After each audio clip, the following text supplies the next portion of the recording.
The Mayor of Kaikōura is welcoming new money for his town today, but says more will be needed if it's going to bounce back from the fallout from COVID-19. The Prime Minister and her Tourism Minister flew into the tourist destination today to announce $1.5 million for its most famous attraction, Whale Watch. Conan Young was there. While fresh buds are starting to grow in the nation's economy, tourism is still frozen in the ground as long as the international border remains shut. That's why the government is pouring on $400 million to rescue the industry, but it's starting with strong, established projects with already deep roots. Last week, Waitomo Caves received $4 million. Today, the Prime Minister put Kaikōura's Whale Watch on a ventilator. Of the roughly 180,000 visitors that are coming here, 100,000 are coming here. So this is what we call critical tourism infrastructure. It's supporting the wider regional economy, which is why it's one of the places that we have prioritised supporting. This funding will mean that quality jobs are retained. It will mean being able to pivot towards the domestic market and be able to keep the operation and the assets ready to go for when we do open up our borders again. The General Manager of Whale Watch, Kaikōura, says the money is a sight for sore eyes.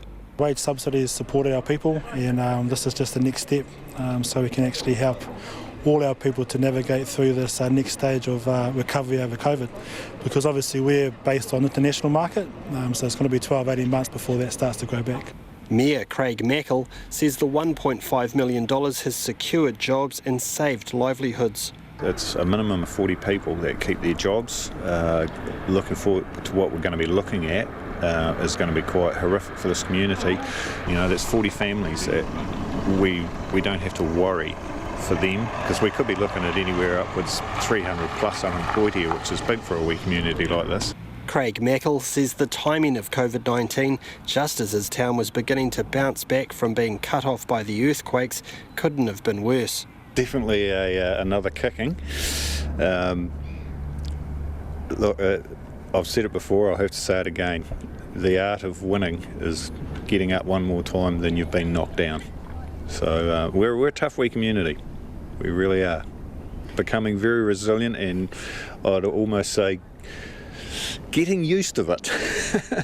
So what about those other tourism jobs in Kaikōura that rely so heavily on overseas visitors?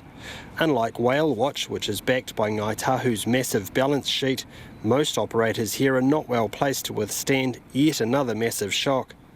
I asked Jacinda Ardern if the money doled out today could have been better spent if shared with other smaller operators. Keep in mind there are other forms of support, and I would expect that extension of the wage subsidy, for instance, will continue to make a difference for other tourism operators for the next 8 weeks, while many of them do work to make sure that they're pivoting ready for the domestic market. After 103 days with the closed sign up, Whale Watch will be reopening again on July the 4th, just in time for the school holidays. And now that the taxpayer has saved it from extinction, it's now looking to Kiwi holiday makers to keep it afloat. In Kaikōura for Checkpoint, ko Conan Young tēnei.